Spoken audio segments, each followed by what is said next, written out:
Uh, Hi everyone. Like it's mentioned, I'm Julius, and I'm co-founder and CEO of CloudWiser. We're official partners of Amazon Web Services in the Baltic States. And today I'm here to share my experience and best practices on scaling IT infrastructure of a startup. Yeah, I should warn you ahead of time that it's a technical topic, but an important one. Why do I think so? Because, well, every startup, when they start, they have ambitions to conquer the world, to grow heavily, and we need to be prepared for that. We need to be prepared for our success ahead of time. And that also includes the infrastructure, being prepared for the infrastructure that our application will be running on. And today I will share a few of best practices from large startups, which AWS has a lot of them running on their infrastructure, how they manage to do things from like 0 users to their first million, and doing that without any headaches, without any problems, and other stuff. So let's begin with some basic facts. Well, first of all, the majority of successful startups that we know today are already running on cloud infrastructure. And these are a few examples, and I'm pretty sure that you're using, many of you are using some of their services. And when I'm saying cloud, I'm basically talking about 3 major players in this industry that own more than 70% of the whole market. So that's Amazon Web Services, or AWS, Microsoft Azure, and Google Cloud, or GCP, as they sometimes are called. And the main examples and practices I will talking about today will be based on AWS, as they are a clear market leader, have more than 50% of the market share, started providing cloud services first of all, and then done that 13 years ago. Have the largest amount of services, and let's be I'm not hiding that they're my personal favorite, because I think they're the strongest one choice in the market today.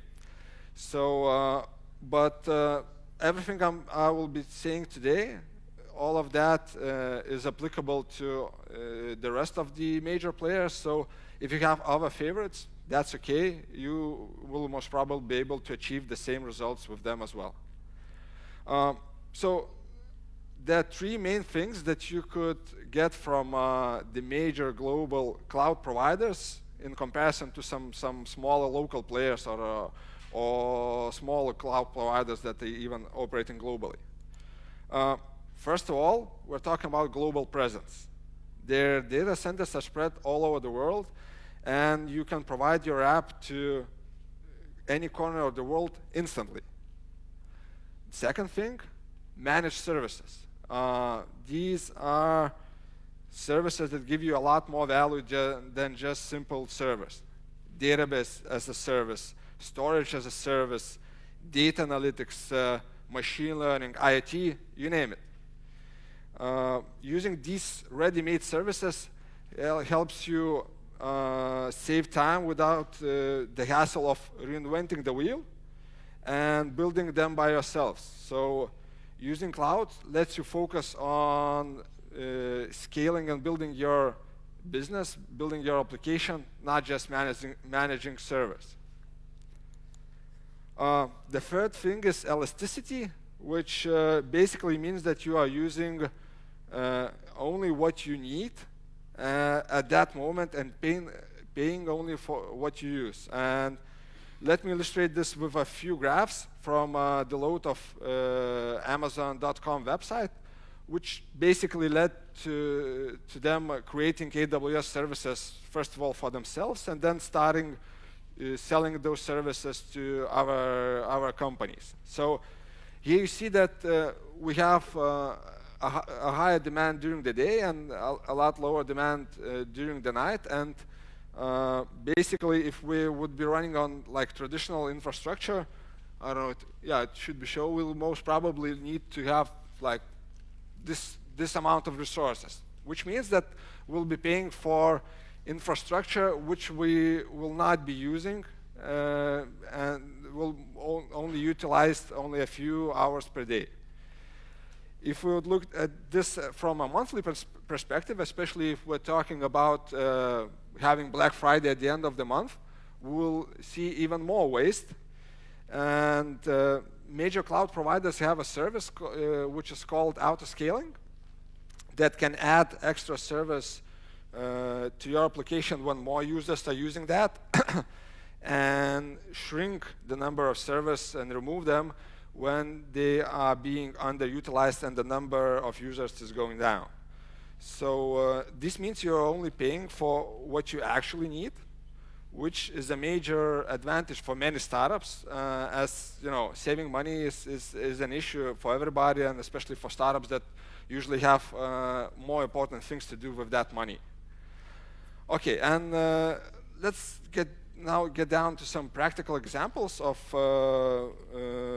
how some of like the best practices that AWS says, and it's being used on a lot of startups that you've seen today on my slides, like how you can go from one stage to another of when the number of your users grow from practically 0 to million or even more. At the first level, we are just starting off. So we're basically having a couple of hundreds or a couple of thousand users. And usually there is no failover, no redundancy, which is not a good thing. But that's usually a risk a startup can live with at the very beginning because, well, simply because there are more important things that they need to handle. The only thing I highly recommend at this stage is to separate the web layer from the database layer, and don't run everything on one server because these parts are very different by nature. They have different loads, they have different requirements and scaling capabilities. They are operated and monitored in different ways. So there's no point in meshing them into one place, one server, and it will definitely save you a lot of time and headache in the future when you will be growing. If we grow larger and the number of users is growing up, we need to tackle the additional load that our application is handling. So one way to do that is called vertical scaling, which basically means just getting a bigger box. That's quite a common mistake done by many companies and startups, because you need to understand that the bigger you become, you will get a bigger server, a bigger server, a bigger server, but at some point in time you will hit the limit, because there are some limits on that side. And next to that, there is no technology that would allow you to scale up and down like this in an instant manner, which as we talked before, means that you will need to over-provision your capacity and pay for extra resources that you will not be using at most of the time. So that's why we need to do horizontal scaling. That means adding just more servers and a load balancer in between them that will distribute the request of your users, and in that way we will be able also to use the auto-scaling service that I've mentioned before.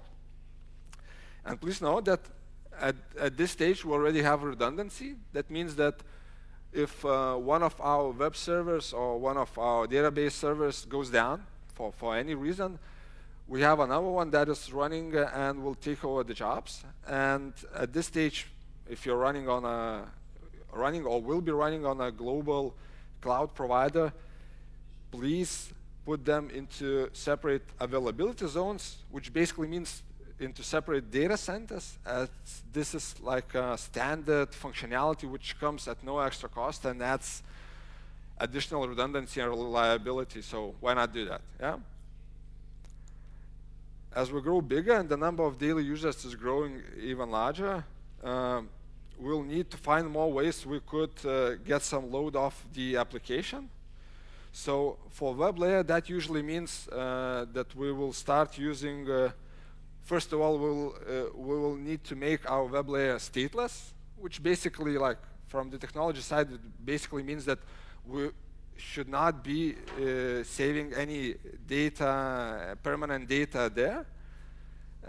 That lets us use auto-scaling, and auto-scaling means that like during the day we'll have maybe 6 servers, during the night we'll maybe have 2, or during Christmas time or Black Friday maybe we'll have 20, 25, 30, depending on the load.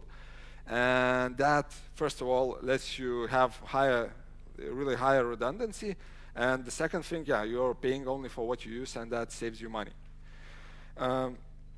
That that also means that we'll be saving our content, especially like photos, videos, and things like that, in an outside storage called S3.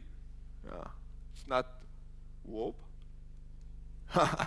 Yeah, I'm afraid the laser is not seen here, but on top of that we see S3, which is most probably the most commonly known and widely used service of AWS, which is a lot of people like it because of its durability and easy usage. Data there is duplicated even 7 times, which basically means that chances of us, the probability of losing your data is almost close to 0. That means like if we are storing 10,000 objects there, the possibility of losing one of them is once per 10 million years. So that's 1 per 10 million years, and that's something which we really could call a reliable thing. We should also use CDN, which is Content Delivery Network. That lets us cache some data close to our users and get it off our web layer, and also we can, using that technology, we can get better latency for them, so our app and other services will be working a lot faster. We should also start working on the database layer. So we should use some read replicas and get as much as load from our main database, and so that the read replicas would handle those requests, and our database would be working more efficiently. As with tens and hundreds of thousands of users, that's already a big issue, and an issue that your engineers will have to tackle. And when we finally reach the first million of our users, or some numbers close to that, more and more strategies need to be used to take as much of load as possible from our application.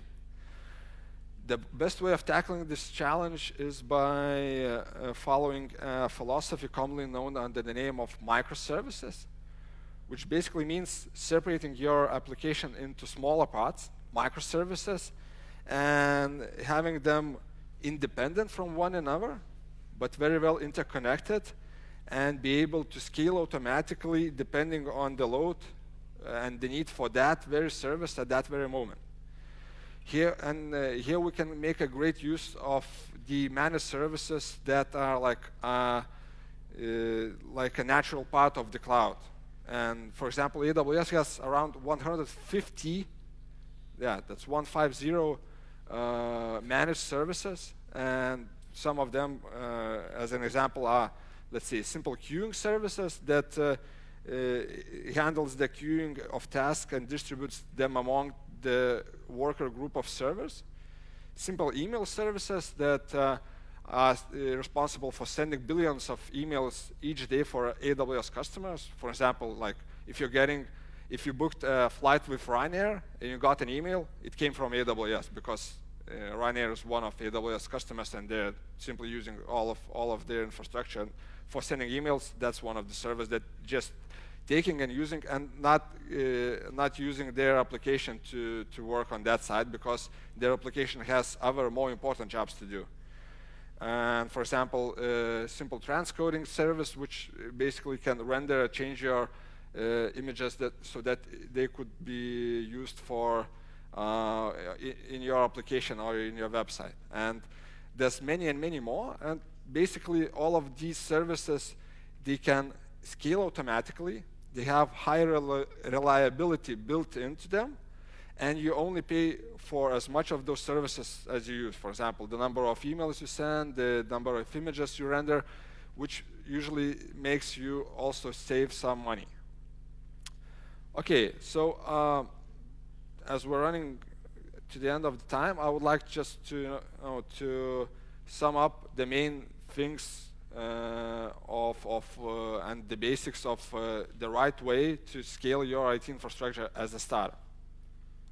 So if you and your application want to grow, please follow these concepts. First of all, separate and loose couple the application into smaller parts. First of all, web layer from database layer, then microservices from one another, and make those parts as small as possible, because then you can operate and manage them independently, and when your infrastructure grows bigger and bigger, that's a very good thing for you to have.